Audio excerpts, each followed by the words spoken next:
বন্ধুরা, আজকে সৌভিকের বাবা যাবে দীঘাতে ট্যুরে, সেই জন্য সব জামা কাপড় বের করে রেখেছি।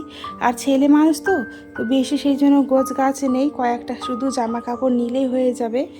তো এগুলো আমি গুছিয়ে দিই। সৌভিক যাচ্ছে টিউশন। সব বই নিয়েছিস?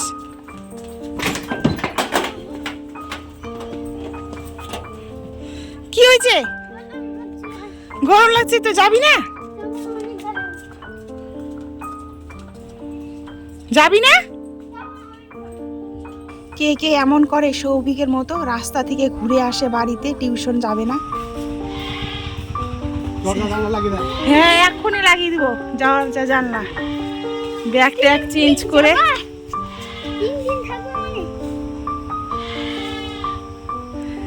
তোর বাবাকে বল, তোর বাবা কি আমাদের মিস করবে? মানে 2 দিন থাকবো ওখানে? 2 দিন না, 1 দিন থাকবা? মানে 2 রাত্রি। 2 রাত্রি না, 1 রাত্রি থাকবে। 1 রাত্রি তো ট্রেনে, হ্যাঁ, 1 রাত্রি দিঘিতে, হ্যাঁ, আর 1 রাত্রি না ট্রেনে। না, ছবি তো আধার কার্ডে থাকে, ভোটার কার্ডে থাকে। আধার কার্ডটা তো নেন। এরে বাস। ভোটার কার্ড থেকে পালি মোবাইলটা। হ্যাঁ, বুঝলি? আর কোথায় যাবে? লাগে না, গেটটা লাগে না। লাগাবে। না লাগবে না। আটকে যাবে। 70 টিম 22 মাইলে 70, 22 মাইলে 70। আর কোথায় কোথায় আছে নালাগুলা ঠালাগুলা? 32 জন। 32 16 মাল্টিপ্লাই ভাই। ও ইয়া, ওটা নয়েস মোবাইলের সাথে কানেক্ট, ঘড়িটার, ওই জন্য নয়েস ফিট। ওটা ইয়া কানেক্ট হলো নাকি, ওই জন্য। পরে মোবাইল দিয়ে কানেক্ট করে নেবা, ওটা ডিলিট করবা না কিন্তু।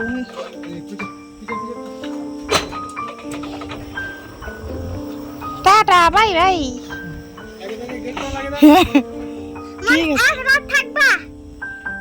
পরের দিন সৌভিকের বাবা পৌঁছে গেছে নিউ দীঘায়, আর পৌঁছেই আমাকে হোটেলের রুম ট্যুর পাঠিয়েছে, তাই আমি তোমাদের সাথে সেটা শেয়ার করলাম।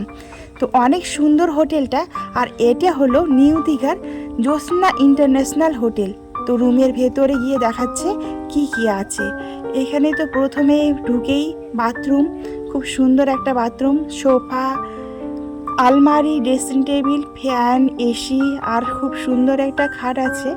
আর এখানে একটা সুন্দর করে বড় টিভি, আমাদের বাড়ির টিভিটার মতোই বড়।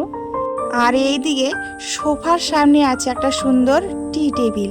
আসলে হোটেল রুম বেশ গোছানো থাকে, সাদা ধবধবে বেডশিট, সুন্দর লাগে দেখতে। আর এইদিকে বাথরুমে আছে গিজার, সেটাও কিন্তু দেখিয়ে দিল। এরপর চলে এলো সুইমিং পুলে। আর এখানকার সুইমিং পুলটা চারিদিকে কাঁচ দিয়ে ঘেরা আছে। আর এখানে চেয়ার আছে বসার জন্য, আর এখানে কিন্তু ড্রেসটা দিচ্ছে। আর পেছনেই আছে বাথরুমে, যে এখানে এই বাথরুমে গিয়ে চেঞ্জ করে তারপরে পুলে নামতে হচ্ছে। আর সুইমিং পুলের ওয়ালে দেখো কত সুন্দর নীল সবুজ বাতি জ্বলছে, এতে কিন্তু জলটা আরও সুন্দর হয়ে গেছে।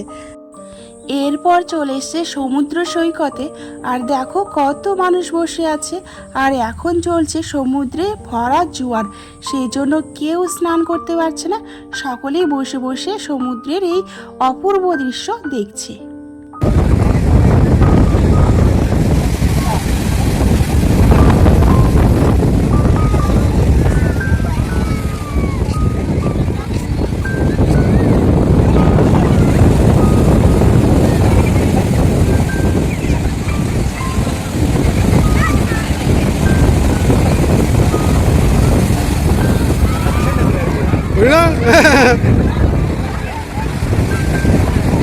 পরের দিনের ভিডিও এটি।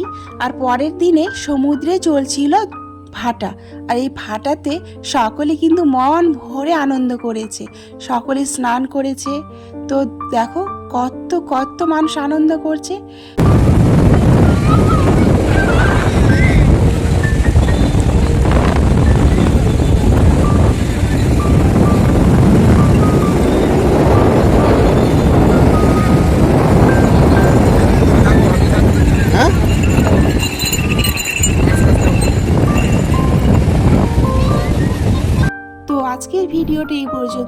ভালো লাগলে অবশ্যই একটি লাইক দিবে। সকলে ভালো থেকো, সুস্থ থেকো। দেখা হচ্ছে পরবর্তী আরেকটি নতুন ভিডিওতে। সবাই সাবধানে থেকো। নমস্কার।